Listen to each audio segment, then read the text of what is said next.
Assalamualaikum warahmatullahi wabarakatuh. Selamat bertemu lagi mahasiswa Ibu.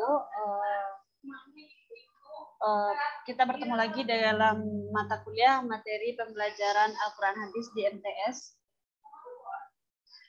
Pada pertemuan kegiatan belajar 8 ini kita akan membahas mengenai meraih berkah dengan sikap jujur dalam muamalah.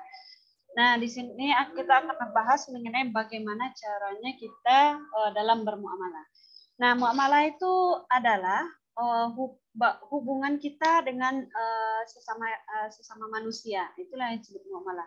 Nah, sikap jujur ini adalah salah satu sikap yang harus kita kembangkan dalam menjalin hubungan sesama manusia.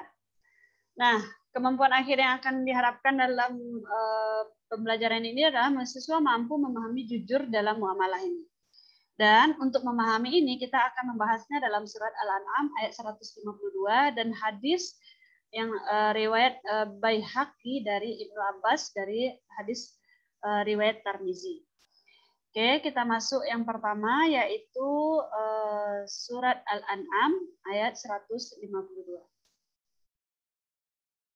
Oke. Sebelum kita membaca Al-Quran surat Al-An'am ayat 152, marilah kita awali dengan membaca ta'awuz. Na'udzubillahi minasyaitonir rajim. Bismillahirrahmanirrahim. Wala taqrabu malal yatimi, dan janganlah kamu mendekati harta anak yatim. Ini larangan dari Allah Subhanahu wa taala. Illa billati hiya ahsan, kecuali dengan cara yang lebih bermanfaat.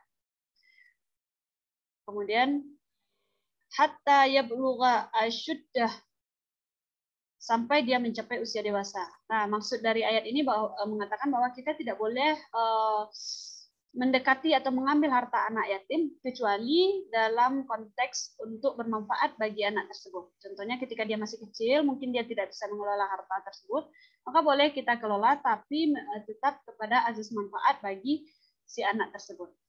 Namun ketika dia sudah mencapai usia dewasa atau balik, maka harta itu tidak boleh lagi dikelola oleh kita, maka harus dikembalikan kepada anak tersebut. Wa auful kaila, dan sempurnakanlah takaran, wal mizana, dan timbangan, bil qist, dengan adil. Nah, di sini kita diperintahkan untuk menyempurnakan takaran dan timbangan itu dengan adil. Ketika kita menghadapi satu masalah dengan sesama muslim atau ketika kita berdagang atau berjual beli dengan manusia lainnya atau makhluk lainnya. Kemudian la nukallifu nafsan illa wus'aha. Kami tidak membebani seseorang melainkan menurut kesanggupannya.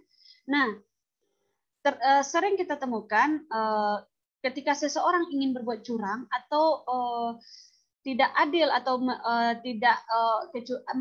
membuat kecurangan dalam takaran, mentakar itu, karena dia takut rugi, karena dia takut nanti dia kekurangan atau kehilangan. Nah, di sini ditegaskan lagi oleh Allah bahwa kami tidak membebani seseorang melainkan menurut kesanggupannya. Jadi jangan pernah kita timbul rasa takut kita akan rugi dalam berjual beli. Makanya kita harus sempurnakan takaran dan timbang kita dengan adil. Nah, selanjutnya, wa idza qultum, apabila kamu berbicara, fa'dilu walau kana dza qurba. Apabila kamu berbicara, bicaralah sejujurnya sekalipun dia kerabatmu. Nah, maksudnya di sini adalah ketika kita berkata, kita harus jujur. Jangan pernah kita berbohong. Ya, walaupun itu adalah saudara kita sendiri. Maksudnya saudara kita sendiri maksudnya ketika ada saudara kita mengalami masalah atau terkendala sebuah kasus, maka kita sebagai keluarga jangan pernah walaupun karena dia saudara kita membela dia, tidak. Kita harus tetap jujur dalam berkata. Itu perintah dari Allah. Jadi tidak ada alasan untuk seseorang untuk berbohong, itu tidak ada.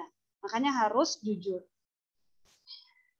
Walaupun dalam bercanda kita harus tetap jujur. Seringkali kita lihat ketika kita bercanda dengan teman kita bercanda supaya teman kita bahagia, kita berbohong. Itu tidak boleh. Kita harus tetap jujur.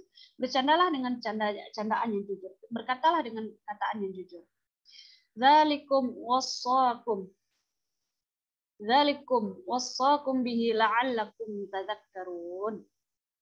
Demikianlah dia memerintahkan kepadamu agar kamu ingat. Nah, begitulah perintah Allah kepada kita untuk selalu berkata jujur, untuk tidak curang dalam bermuamalah, agar kita selalu ingat untuk menjaga amanah tersebut. Ini perintah Allah dalam surat Al-An'am ayat 152. Nah, ini ada hadis riwayat Baihaqi dari Ibnu Abbas tentang kejujuran. An Ibni Abbas qala Rasulullah sallallahu alaihi wasallam ya ma'syarat tujjar in kuntum qad walantum amra halakat fihi al-umamu as-salifatu mikyalu wal mizan. Dari Ibnu Abbas radhiyallahu anhu berkata, Rasulullah bersabda, wahai para pedagang, sesungguhnya kalian menguasai urusan yang telah menghancurkan umat terdahulu, yakni takaran dan timbangan. Maksud dari hadis ini adalah bahwasanya umat terdahulu, kebiasaan orang-orang jahiliyah itu adalah mengurangi takaran timbangan ketika berjual beli. Nah, orang yang bisa mengurangi takaran timbangan dalam berjual beli ini adalah para pedagang. Dan itu yang dilakukan oleh umat jahiliyah yang menghancurkan umat-umatnya terdahulu. Jadi ketika dia curang, tidak ada keuntungan bagi dia. Mungkin hari ini dia curang, karena kebiasaan dia curang, nanti akan ada saja azab atau harta yang diambil itu yang diambil dari para pembeli itu akan diambil oleh Allah kembali.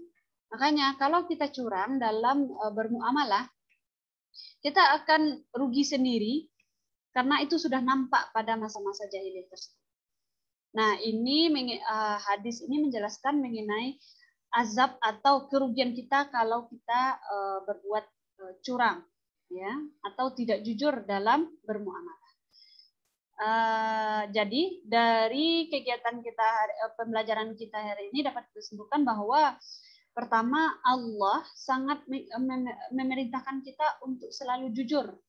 Kemudian kita juga tidak boleh mengurangi takaran dalam bermuamalah, dalam berjual beli. Karena sesuai dengan hadis selanjutnya mengatakan bahwa kalau kita curang dalam berjual beli, maka akan terjadi kerugian atau kehancuran pada diri kita sendiri, seperti sebagaimana yang sudah terjadi pada masa-masa sebelumnya.